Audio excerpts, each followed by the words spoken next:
आपको सत्य घटना बताऊं, बिल्कुल ईश्वर साक्षी जो सत्य है वो बता रहा हूं। हमारे यहाँ अखंड ज्योत जलती थी जब हम गांव में रहते थे। साधन कुछ था नहीं। अपने माता पिता से भी हम कहते नहीं थे कि इसके लिए घी चाहिए। स्कूल में हम पढ़ाते थे, थोड़ा बहुत कुछ मिलता था। बहुत बुरी स्थिति हो गई, उधार ले लेके घी लाके वो ज्योत जगा रहे हैं, अखंड ज्योत। तो दुकान वालों ने भी मना कर दिया, कहाँ तक उधार देंगे ये तो पट कर देंगे हमें भी, इन पे कुछ है नहीं, साधन नहीं।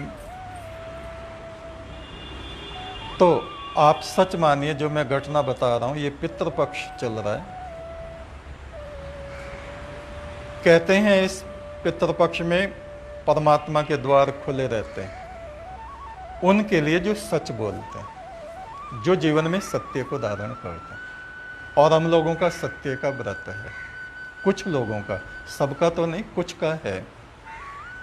तो ये मैं सत्य घटना बता रहा हूं। जिस मकान में हम रहते थे वहां उस दरवाजे से धन के देवता आए और 12 इतने ऊंचे ऊंचे स्वर्ण कलश धन से भरे हुए वो लाए और ज्योत के नीचे ऐसे वो लग गए आके।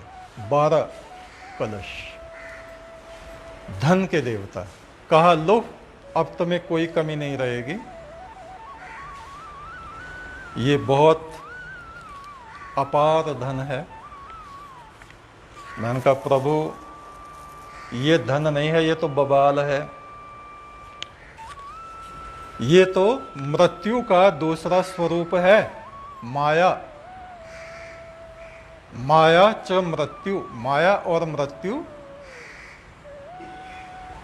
केवल उनका रूप बदला हुआ होता है। आपने देखा होगा कोई नागन जा रही है, नागन, और एकदम से वो बड़ी सुंदरी बन गई और जाके इसे डसा उसे डसा, ये मारा वो मारा, और वही रूप धन का, संपदा का, स्वर्ण का, इन चीजों का होता है। ईश्वर जिनको ये ज्ञान करा देता है केवल उन्हीं को ये ज्ञान होता है, हर एक को ज्ञान नहीं होता। वे तो ऐसे भाग के पड़ते हैं धन के पीछे। हमने कहा प्रभु हमें धन नहीं चाहिए, स्वर्ण नहीं चाहिए, रत्न नहीं चाहिए, कुछ नहीं चाहिए। परमात्मा के नाम की ये ज्योत है, इसको आप ये बुझे नहीं, बस ये जलती रहे, इतना चाहिए। मुझे एक भी सिक्का नहीं चाहिए।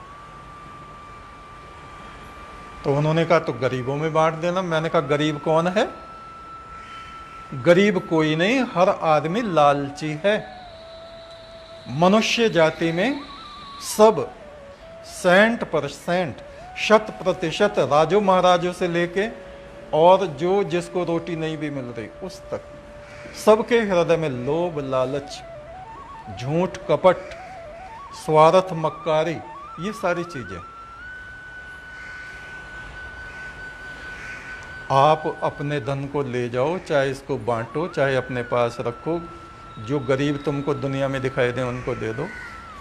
मैं इस धन का गरीब नहीं हूं, धन के लिए मैं गरीब नहीं हूं। मेरे पास 1 रुपया नहीं होता था तो मैं अपना काम कराने के लिए पैदल पैदल नेटवर्क जाता था और पैदल पैदल वापस आता था कई बार। तो ये कोई गरीबी नहीं है, गरीबी होती है आदमी के मन से। तो बस मैंने ये प्रार्थना की, आप ये ध्यान रखो, जैसे हम उस परमात्मा के सेवक हैं ऐसे ही हे देवगणों आप भी उस परम ब्रह्म के सेवक हैं। ये ज्योत केवल हमारी ही नहीं है, ये आपकी भी है। बस इतनी कृपा कर दो कि ये बुझे ना, ये जलती रहे, और मुझको कुछ नहीं चाहिए। ये माया तो जिंदे सांप हैं, गले में डालना इसको तो भगवान शिव ही संभाल सकते हैं और किसी के बस के नहीं। वो हंसे, मुस्कुराए और वो सारा धन उन्होंने अदृश्य कर दिया। और परमेश्वर की कृपा से, देवगणों की कृपा से, उन पितरगणों की कृपा से आज तक ज्योत तो जल रही है, बुझी नहीं।